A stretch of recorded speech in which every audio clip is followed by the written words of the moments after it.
Yo, what's poppin', friends? So much to talk about today in Chelsea news. Welcome back to Football Therapy with me, your host, Jan. I do hope you're doing well, friends. Really do hope that. Big Renato Veiga stories popping off. Everyone's chiming in. Matt Law, man from The Athletic, Simon Johnson or Liam Twomey.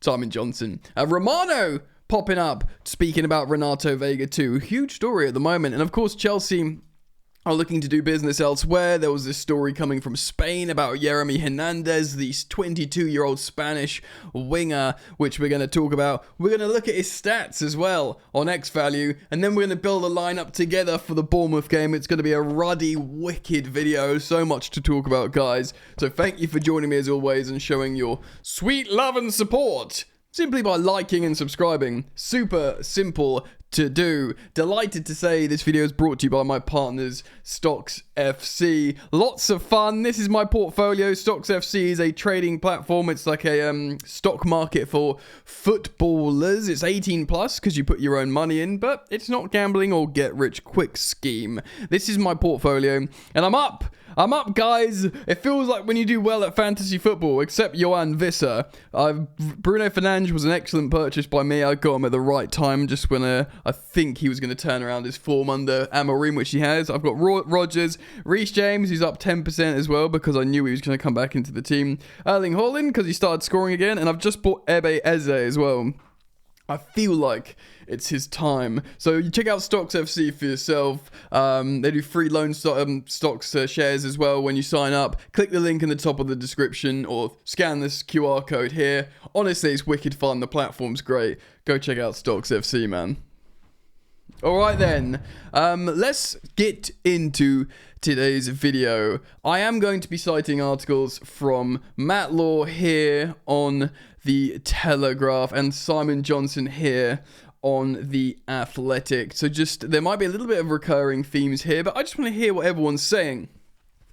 So, Matt Law of The Telegraph says this: Chelsea value Renato Veiga at more than £20 million and are adamant he will leave the club only on a permanent transfer this month. Veiga is said to have agreed to join Borussia Dortmund during this current transfer window, with the German club now hoping to negotiate a loan move for the player. But sources will insist Veiga will not be loaned out and Chelsea will only consider selling him this month if their valuation is met, and that will be doubling our money, 20 million quid, in terms of what we got him from Basel last season. Apparently he's keen to establish a Portugal place, which I thought he already had as a 20-year-old, by 2026. So I think he wants to go somewhere where he starts every league game. He played 90 mins, of course, against the Shrimps in the FA Cup. But yes, to be honest, why is he... He knew he was coming to Chelsea with an absolute set of Galactico high-profile expensive players. You cost 11 million quid from Basel, bro. You should be stoked how things are going. I'm not criticising him, have ambition, but, you're playing lots of minutes across different competitions, including a little bit in the Prem here and there. What did you expect, bro? You're coming in to this team with, very expensive midfielders and defenders, and you've come from Basel. But, yeah, you got to respect the self-belief, I guess. But he wants more, apparently. Maybe he feels he's on this momentum trajectory and just needs to be starting big games. Selling Veiga in January could force Chelsea to look at signing a backup left back. Of course, we've only got Marc Cucurella at the moment. Chelsea could fund a move for central defender, which we're looking at with a host of sales this month, as we weigh up the number of options. And of course, we're looking closely at Crystal Palace's Mark Gahey, and he is a number of the defenders that Chelsea are considering. And apparently, Chelsea have already made checks on Palace's valuation of the player. Re-signing Gahey would be difficult and an expensive option for Chelsea, but it's not yet been discounted. It could happen this month. Of course, we've got Trevoh Chalobah there on loan as well. It remains to be seen whether Chalobah would want to join Palace permanently this month, or indeed come back to Chelsea because of the way he was treated before he went. Amongst other players up for sale, there is Kiernan Dewsbury Hall and Carney Chukwuemeka. Of course, Carney's got the £40 million release clause, who Borussia Dortmund are also interested in. And if Dortmund are interested in Veiga as a centre-back, they're going to have Chukwuemeka as like an attacking midfielder. Chelsea can save their season. I don't think they've been doing well in the league. So, defender Axel Disasi, who does not fit head coach Enzo Maresca's style of play, could be allowed to leave as well.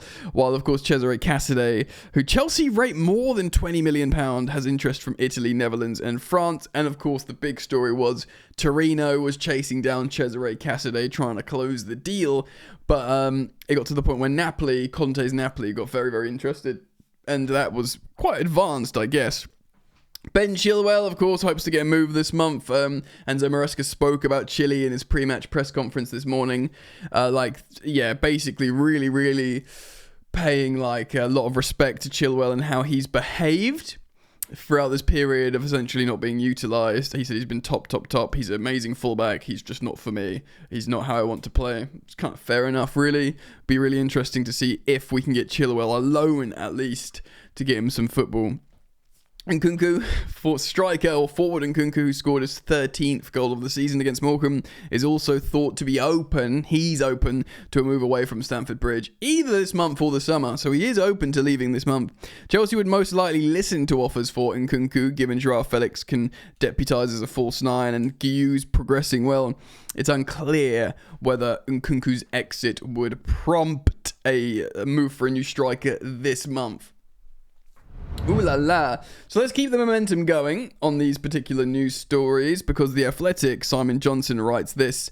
He's likely to leave Chelsea this month on Renato Veiga. Because a number of clubs looking to sign the Portuguese international. He's being targeted by Borussia Dortmund, but they face competition for his signature for teams in the Premier League as well as Italy and France. So Veiga, he's got the streets. They want him. And my position, by the way, on Vega remains the same. A great signing.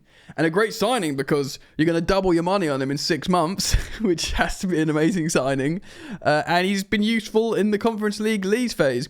He'll have a lot of people, so many of you included, and I don't necessarily disagree, that you don't want to lose him. Because, again, he's a multilingual, big, strong boy. He's young, he's confident, he's got leadership qualities. And he's good. He's fine. He's maybe not in anyone's starting Chelsea 11, which is probably why if you double your money in a sale, lots of Chelsea fans would be like, pretty good, Yes. Wow. Okay, so this is what the Athletic is saying. Chelsea have set an asking price of up to £29 million. 29. And also would request that a sell-on clause be included. They are not interested in loaning the 21-year-old out, and they're only prepared to sanction a permanent departure. Interesting. So maybe they feel we don't need to sign Vega. Vega's starting competitive games for the Portuguese national team at centre-back. This guy's worth more money now. Let's make sure we don't give someone... We got a great deal, but let's not make sure we don't give someone a good deal. Let's just give them a fair deal, which they think's best part of 30 million quid. Should Vega be sold, Chelsea would make a significant profit. Chelsea had not planned to sell him during this window, but he wants to play more regular team football, and his preferred position is at centre-back. So, yeah, this kind of Swiss Army player, this versatile utility man that we played as an inverting left-back, a CDM at time. I think we played him as a centre-back once, and that's where he wants to play. Funny how... I'd much rather play the different positions, but he wants to play centre-back. Maybe he feels like that's where he's best. He's made 18 appearances for Chelsea, which is quite a lot, actually, but only one has come in the Premier League, one start, rather, in the Premier League. Maresca's tended to use him more as a left-back or in midfield, which is fine. Vega himself said, I'm a tactically versatile player. Positionally, I'll play in different positions. And again, what did he expect to just come in and be a starter for Chelsea? So Chelsea have Colwill and Badiashile ahead of him playing on the left side, so his chances there are limited. However, Vega's ability to play in a variety of positions have made him a very useful member of the squad this season. He won his first Portugal cap in October and has gone on to play for his country another 2 occasions. Competitive stuff, Dortmund are keen to add depth behind first choice fullback Rami Benzbaini, and Vega is one of the several options considered. Dortmund might need to sell players first. Ahead of Chelsea's FA Cup round against Morecambe on Sunday, Vega was named in the starting 11. Maresca did say he wanted to keep the player, but admitted it wasn't his decision. Really interesting, guys. And to hammer this home, Fabrizio Romano has said Chelsea won around 25 million quid, so more than doubling our money for Renato Vega. The club are prepared to allow him to leave as he wants to play centre-back, not left-back. So again, that brief has gone around, you know, Vega wanting to leave Chelsea to play as a centre-back somewhere, as a starter in a league, so he can be in the Portuguese national team. And Patrick Berger, Sky reporter, has also said Chelsea value around 17 million, which is less. Dortmund prefer a loan plus option, but the valuation difference is not big. I wonder if Chelsea will just get over 20 million. We're already looking at alternatives to sign over him. Ooh. Well, let me know what you think about Renato Vega leaving Chelsea and maybe signing a centre-back. I do want to speak a little bit about this story, Jeremy Hernandez. And, of course, this is a story coming out of Spain. Chelsea are interested in the 22-year-old Spanish left-winger, Jeremy Hernandez, and have already made a firm offer to the player to sign him. Already made a firm offer. Right, so let's take a look at this guy, yeah? Jeremy Hernandez. Let's look at his stats. So I'm going to use X value here. He plays for Deportivo La Coruña. He's considered a one-to-one explorer in terms of profile. Very much a left winger. And let's be real, guys. This is a Mykhailo Mudryk replacement, isn't it? Like a dedicated left side. You've got Neto and Sancho who can play both sides, but then you've got a dedicated right side in Noni, and we need that dedicated left side. That was Mudryk. I guess this is the alternative. 22-year-old. Yeah, I mean, this season already in La Liga, he's got 18 appearances, 8 goals, 3 assists. So that is 11 league goal involvements in 18 games. What's really great here, guys, as you can see, is the expected goals is 5.7, yeah? And he's got 8. So he is a good finisher. He is clinical, as you can see in his performance chart here, apart from not winning any headers, but you don't expect that from a winger. Very, very strong in each metric there. Oh, let's have a look at stats per 90 here. His polar chart here makes him strong at non-penalty expected goals. Very, very good dribbler. So to me, already, this is a Enzo Maresca winger. A 1v1. A guy who can like take you on 1v1. Expected offensive value added very, very high as well. So he's a dribbling 1v1 winger with very, very high output and productivity. Top 9% for expected goals, which is good. Creativity, he's pretty strong as well. Expected value added. Top 5% of wingers. And he's a very, very good progressor. Amazing at 1-2s, which is good around the box. We're going to need players who can combine, keep it tight. And you must say, looks pretty good. If he's a cheap option and doesn't cost that much money, then yeah, I'm kind of all for it. Let me know what you think. Comment down below on Jeremy. Hope that's how you say it. And obviously keep it locked. I'll keep you updated on all developing stories regarding Chelsea and news. Make sure you hit the bell when you subscribe. Let's talk about this game then.